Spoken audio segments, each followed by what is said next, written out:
Hi welcome to this video. इस video में हम पढ़ेंगे angle subtended by an arc of a circle. तो हम समझेंगे होता क्या है, फिर देखेंगे इसकी प्रॉपर्टीज़ क्या है। तो फर्स्ट ऑफ ऑल अभी तक हमने ज़्यादा कॉर्ड्स के बारे में पढ़ा है, राइट। कॉर्ड क्या होती है, जैसे अगर हमारे पॉइंट्स हैं पी और ये क्यू, सो कॉर्ड क्या होगी हमारी, ये जो स्ट्रेट लाइन है पी क्यू, राइट। अब हम आर्क के बारे में थोड़ा सा पढ़ते हैं। आर्क क्या होती है, piece of a circle, right. So ये जो सर्कल की जो लाइन है ये वाली, इसको हम बोलते हैं आर्क पी क्यू, राइट। तो दो तरह के आर्क होती थी, एक माइनर आर्क, छोटी वाली आर्क को माइनर बोलते थे, और एक पी क्यू हम ऐसे भी देख सकते हैं, राइट। तो इसको हम बोलेंगे मेजर आर्क, ठीक है। नाउ द पॉइंट इज कि यहाँ पे जैसे हमने ये कॉर्ड ड्रॉ करी है पी क्यू, मैं समझ लो मैं तुम्हें कहता हूँ कि यहाँ पे मेरी एक और कॉर्ड है ए बी, और मैं तुम्हें कहता हूँ P Q is equals to A B है। जो लाइन है कॉर्ड पी क्यू, वो लाइन ए बी की इक्वल है कॉर्ड ए बी के। तो तुम मुझे कुछ आर्क के बारे में कह पाओगे कि आर्क जो है मेरी पी क्यू वो आर्क ए बी की इक्वल होगी। अगर तुम इसको वैसे सोचो तो इसको एक तरह से रोटेट करोगे, ठीक है। तो मैं तुम्हें बोल रहा हूँ पी क्यू ए बी की इक्वल है, तो अगर पी क्यू ए बी की इक्वल है तो ये बिल्कुल जाके ओवरलैप कर जाएगी वहाँ पे, राइट। तो ये आर्क भी बिल्कुल सेम होनी चाहिए, पी क्यू और ए बी, राइट। आर्क भी इक्वल होगी, राइट। हम यहाँ पे सिर्फ ये नहीं है कि इक्वल होगी, ये बिल्कुल उसके ऊपर ही लाई कर जाएगी, मतलब कॉपी हो जाएगी। तो इक्वल और जो मैं कॉपी बोल रहा हूँ, कॉपी मतलब पता है ना, कॉन्ग्रुएंट होता है। तो इक्वल और कॉन्ग्रुएंट में क्या फ़र्क है, तो अगर मैं तुम्हें बोलता हूँ ये मेरी एक आर्क है, ठीक है। नाउ इसकी जो लेंथ है वो हो सकता है कि इसके इक्वल हो, राइट। बट ये दोनों आपस में एक दूसरे की कॉपी नज़र आ रहे हैं, नहीं नज़र आ रहे, राइट। तो इसकी कॉपी तो कुछ ऐसे ही इसके जैसी बनेगी, राइट। कॉपी का मतलब है कि सिर्फ लेंथ ही इक्वल नहीं है, बिल्कुल एक दूसरे की एग्जैक्टली सिमिलर है, तो उनको हम बोलते हैं कॉन्ग्रुएंट। तो हम यहाँ पे बोल रहे हैं कि अगर हमें एक ही सर्कल के अंदर हमें बोल दिया जाए कि दो कॉर्ड्स जो हैं वो इक्वल हैं, कहीं भी वो दो कॉर्ड्स लाई करती हैं, लेट्स से ये वाली कॉर्ड्स हैं, ठीक है। तो अगर मैं तुम्हें बोल दूँ कि ये बी सी और पी क्यू आपस में इक्वल हैं, तो तुम ये बोल पाओगे ये जो पी क्यू आर्क है this is congruent to B C arc, ठीक है। तो इसको हम, ये प्रॉपर्टी है, और इंट्यूटिवली भी समझ सकते हो कि if two chords of a circle are equal तो उनकी कॉरस्पॉन्डिंग आर्क्स आर कॉन्ग्रुएंट, ठीक है। सिर्फ इक्वल ही नहीं, कॉन्ग्रुएंट भी। एंड कन्वर्सली, और दूसरी बात है कि अगर हमें बोल दिया जाए दो आर्क्स जो हैं वो कॉन्ग्रुएंट है, हमें बोल दिया जाए कि जो ए बी आर्क है वो एग्जैक्टली सेम है, कॉन्ग्रुएंट है पी क्यू आर के, तो हम बोल पाएंगे उनके कॉरस्पॉन्डिंग कॉर्ड्स भी इक्वल है, ठीक है। अगर कॉर्ड्स इक्वल हैं तो हम बोल पा रहे हैं कि आर्क्स कॉन्ग्रुएंट है, और आर्क्स कॉन्ग्रुएंट है तो हम बोल पा रहे हैं कॉर्ड्स इक्वल है। Okay, now let's look at this. इसमें हम बात करेंगे angle subtended by an arc at the centre. तो लेट्स से हमारी ये आर्क है पी और ये क्यू, तो ये कितना एंगल बना रही है सेंटर के ऊपर, तो ये वाला एंगल बना रही है, राइट। तो एक तरह से जो पी क्यू कॉर्ड जो थी वो जो एंगल बना रही थी सेंटर के ऊपर, वही पी क्यू आर्क भी बना रही है। तो एक तो ये वाला एंगल हो गया, कोई और एंगल बना रही है सेंटर पे पी क्यू आर्क ना। पी क्यू आर्क एक मेजर आर्क भी तो है ये वाली, तो ये मेजर आर्क जो है ये कितना एंगल बना रही है सेंटर के ऊपर, ये वाला पूरा एंगल बना रही है बाकी, राइट, राइट। तो अगर तुम देखोगे पी क्यू जो माइनर आर्क है वो कितना एंगल बना रही है, वो बना रही है पी ओ क्यू, और पी लेट से ये आर यहाँ पे पॉइंट है, तो लेट से ये पी आर क्यू जो कि पी क्यू मेजर आर्क है वो कितना एंगल बना रही है, रिफ्लेक्स, रिफ्लेक्स एंगल की बात कर रहे हैं, राइट। रिफ्लेक्स एंगल क्या होता है, जो 180 डिग्री से ज़्यादा होता है और 360 डिग्री से कम होता है।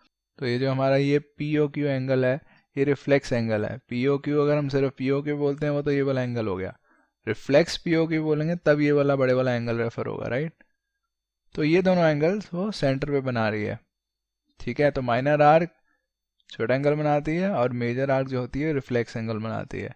अगर हमारा जो आर्क है वो सेमी सर्कल है पूरा, तो लेट से जो पी क्यू है वो हमारा बिल्कुल सेंटर के थ्रू ही पास होती है पी क्यू लाइन, ठीक है, तो उस केस में पी क्यू कितना एंगल बना रही है सेंटर पे, ये सेंटर से ही पास हो रही है, राइट। तो एग्जैक्टली 180। तो इसमें जो दोनों एंगल्स हैं वो दोनों 180 ही हैं, और दोनों आर्क जो हैं वो दोनों आर्क सेमी सर्कल हैं, ठीक है। नाउ इसमें एक और प्रॉपर्टी आती है कि congruent arcs of a circle subtend equal angles at the centre. तो हम ये कह रहे हैं कि अगर पी क्यू आर्क जितनी है, अगर हम बोलें कि यहाँ पे कोई ए बी आर्क भी है, और हम बोल देते हैं कि पी क्यू आर्क जो है वो ए बी आर्क के कॉन्ग्रुएंट है या इक्वल भी है, सेम सर्कल में तो इक्वल और कॉन्ग्रुएंट एक ही बात है, ठीक है। तो हम ये कह रहे हैं कि जितना एंगल पी क्यू बना रही है which is P O Q, उतना ही एंगल ए बी बनाएगी which is a O B.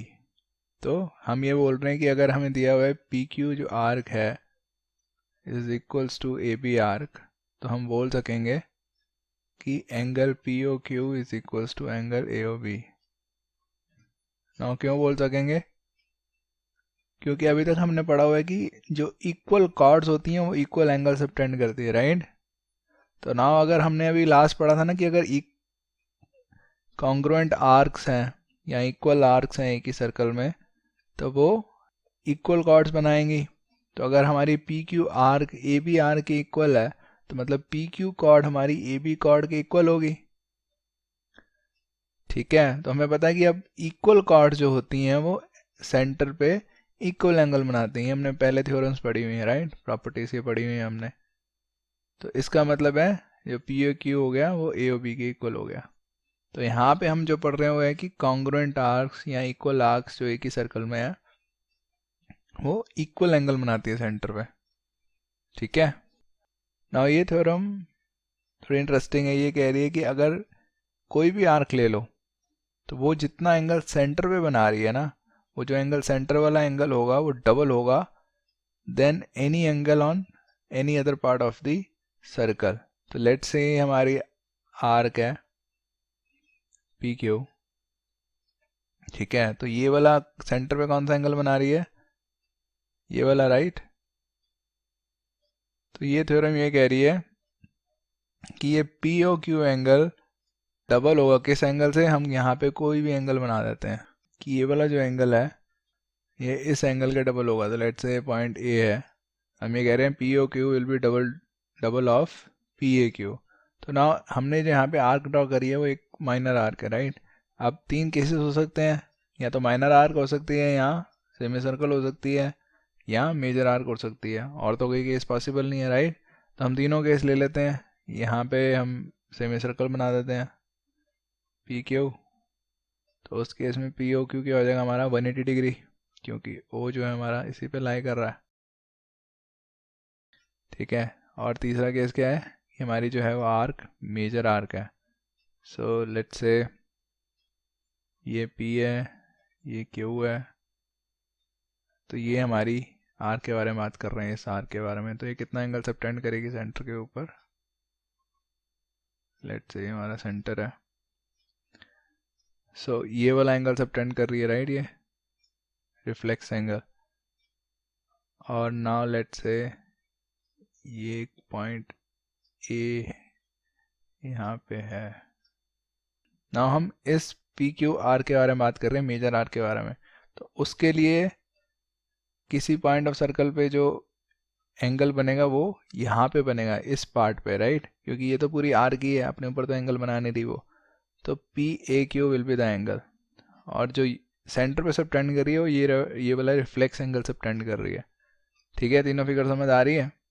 ना हमें प्रूव क्या करना है, यहाँ पे हमें प्रूव करना है कि जो एंगल पी ओ क्यू है that is twice the angle P A Q, ठीक है। तीनों केसेस में एक तरह से हमें ये प्रूव करना है। तो कैसे करें हम, ना ये जो तरीका दिया हुआ है हमें वो ये है कि इसको लेट्स कनेक्ट इट, ये कहीं पे आगे तक जा रही है, ठीक है।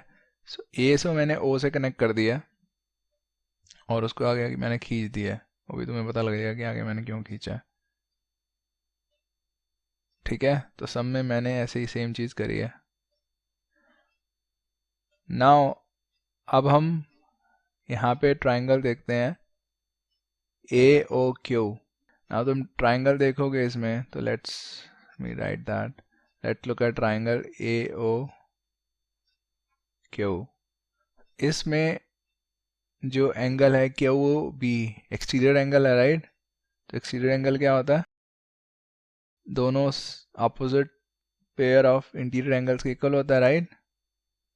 सो we have Q B is equals to angle O A Q plus angle O Q A. ठीक है, इन दोनों एंगल्स के इक्वल होगा ओ ए क्यू के और ओ क्यू ए के। ठीक है, नाउ हम इसी ट्रायंगल को देखें ए ओ क्यू को, तो ये दोनों एंगल जो होंगे आपस में इक्वल होंगे, इक्वल होंगे, राइट? क्योंकि दोनों अपोजिट साइड जो हैं वो इक्वल है, दोनों रेडियस ही हैं, राइट? तो ये दोनों एंगल्स इक्वल होंगे, तो इसको मैं ऐसे लिख सकता हूँ 2 एंगल ओ ए क्यू। अब मैंने 2 एंगल ओ ए क्यू क्यों लिखा है, ओ क्यू ए क्यों नहीं लिखा? क्योंकि तुम देख सकते हो कि क्योंकि मुझे ये वाला एंगल जो है इसके ट्वाइस प्रूव करना है, राइट? तो मैं यहाँ पे गुत्थी जोड़ता हूँ, ठीक है? तो मुझे अल्टीमेटली ये वाले एंगल्स ही चाहिए ना दोनों। सो वैसे ही मैं अब ट्राइंगल दूसरा वाला देख सकता हूँ। कौन सा वाला? AOP वाला। उसमें कौन सा एक्सटीरियर एंगल है? POB। वो किसके इक्वल होगा? OAP plus OPA। ना उसमें भी ये दोनों एंगल्स इक्वल होंगे क्योंकि they are opposite to equal sides, right? OP is equals to OA है। क्यों OA है? क्योंकि दोनों एक रेडियस ही हैं, तो angles opposite to equal sides are equal, right? So we have 2 angle OAP। ठीक है, नाउ ये लेट्स से 1 है, नाउ लेट्स से 2 है। नाउ अभी तक मैंने इस फिगर के बारे में बात कर रहा हूँ, बट तुम इस फिगर में भी देखोगे तो सेम ही केस है। इस केस में भी ये वाला जो एंगल है ये OAQ के एक्सटीरियर एंगल है, राइट? तो इस केस में भी ये दोनों का सम का इक्वल होगा। अगेन इसमें भी ये दोनों साइड्स इक्वल हैं क्योंकि रेडियस है, तो सेम केस तीनों में चलेगा। ठीक है, कोई डाउट तो नहीं? डाउट हो तो कमेंट में पूछ सकते हो। सो सेम केस ही तीनों में चलेगा। Now let's add these two equations. तो अगर मैं इन दोनों इक्वेशंस को ऐड कर देता हूँ तो मेरा क्या आएगा? Angle QOB plus angle POB is equals to 2 angle 2 common ले लेता हूँ OAQ प्लस एंगल OAP। तो अगर मैं QOB और POB को ऐड कर देता हूँ, POB और QOB को, तो मेरा क्या आ जाएगा? POQ, right? और OAQ और OAP को ऐड कर देता हूँ, OAQ और OAP को ऐड कर देता हूँ, तो मेरा क्या आ जाएगा? PAQ, right? तो ये मुझे प्रूव करना था, so hence prove. Of course मैंने यहाँ पे कई स्टेप्स नहीं लिखे हैं जो मैं सिर्फ बोले हैं।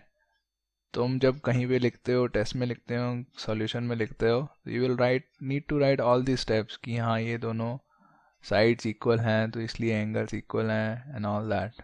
ठीक है, सो वहाँ पे तुम वीडियो बना के नहीं समझा रहे हो टीचर को। So you need to write all the steps. So ये हमारा हो गया प्रूव। ठीक है, तो प्रूव हमने करा क्या यहाँ पे कि कोई भी आर्क हो जाए, वो जितना एंगल सबटेंड कर रही है सेंटर पे, that is twice the angle जो वो दूसरे पार्ट पे सबटेंड करेगी सर्कल के। सो इससे हमारी एक और थ्योरम आ जाती है। वो थ्योरम क्या कहती है कि angles in the same segment of a circle are equal. तो ये कह रहे हैं कि angles in the same segment, so जैसे PQ जो है हमारे एक आर्क है, वो दूसरी सेगमेंट कौन सी बचेगी? जो PQ मेजर आर्क है, उसमें जो भी एंगल्स बनेंगे वो इक्वल होंगे। तो PAQ will be equal to, अगर मैं यहाँ पे PBQ बना देता हूँ, तो ये बोल रहे हैं कि PAQ will be equal to PBQ, कि ये सेम सेगमेंट में है, क्योंकि सेम ही सेगमेंट में है, सेम ही आर्क में है, राइट? PQ मेजर आर्क में ही है दोनों। ठीक है, वैसे ही अगर मैं यहाँ पे एक और बना देता हूँ PCQ, तो ये भी इक्वल होगा। तुम समझ पा रहे हो क्यों इक्वल होगा? क्योंकि PAQ हो या PBQ हो या PCQ हो, ये तीनों क्या होंगे? तीनों हाफ होंगे POQ के, राइट? अभी हमने थ्योरम प्रूव करी है। तो अगर तीनों हाफ ही होंगे तो तीनों आपस में भी इक्वल होंगे, राइट। इसलिए एक आर्क जितने भी एंगल्स बना रही है उसके अपोजिट सर्कल के ऊपर, तो ये सर्कल के ऊपर बन रहा है ना, P P Q P A Q, circle के ऊपर है, सेंटर के ऊपर तो है नहीं, ठीक है। तो ये सारे एंगल से होंगे आपस में इक्वल होंगे। नाउ अनदर थिंग इज कि angles in a semi circle is a right angle. So ये वाला जो एंगल है सेमी सर्कल में, ठीक है, नाउ इसमें पी क्यू सेमी सर्कल था, तो ये वाला पी क्यू भी सेमी सर्कल है, तो इसमें जो एंगल है ये वाला पी ए क्यू, ये 90 डिग्री है। क्यों 90 डिग्री है? क्योंकि ये इस एंगल का आधा है, राइट, अभी हमने प्रूव करा। और पी ओ क्यू इस केस में क्या है, 180 डिग्री। तो पी ए क्यू क्या हो गया, half of 180 degree which is 90 degree. तो सेमी सर्कल में जो भी एंगल है वो 90 डिग्री होगा, ठीक है। तो चाहे मैं ऐसे बना लूँ, ये भी 90 डिग्री होगा, चाहे मैं ऐसे बना लूँ। तो जो भी अगर पी क्यू में सेमी सर्कल है तो वहाँ के कॉरस्पॉन्डिंग में सर्कल के ऊपर कोई भी एंगल बना, कहीं भी एंगल बनाता हूँ तो मेरा 90 डिग्री होगा। तो तीन चीज़ें हमने पढ़ ली। एक तो जो सर्कल पे जो एंगल बनाता है कोई भी आर्क, वो आधा होता है जितना वो सेंटर पे बनता है। दूसरी चीज़ हमने पढ़ी है कि angles in the same segment of a circle are equal. तो एक आर्क जितने भी एंगल्स बना रही है उसके अपोजिट साइड में सर्कल पे वो सारे इक्वल होंगे, ठीक है। तीसरी चीज़ क्या होगी, सेमी सर्कल जो एंगल बनाता है वो 90 डिग्री होता है, ठीक है। Now let's look at this theorem 3। तो हमने थ्योरम 1 2 पढ़ी है। नाउ थ्योरम 3 जो है हमारी वो कन्वर्ट्स है थ्योरम 2 के। तो थ्योरम 2 क्या कह रही थी हमारी कि जो एंगल्स हैं in the same segment they are equal.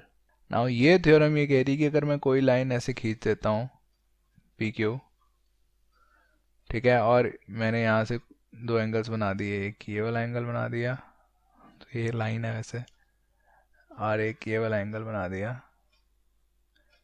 ठीक है। तो लेट्स से ए बी है।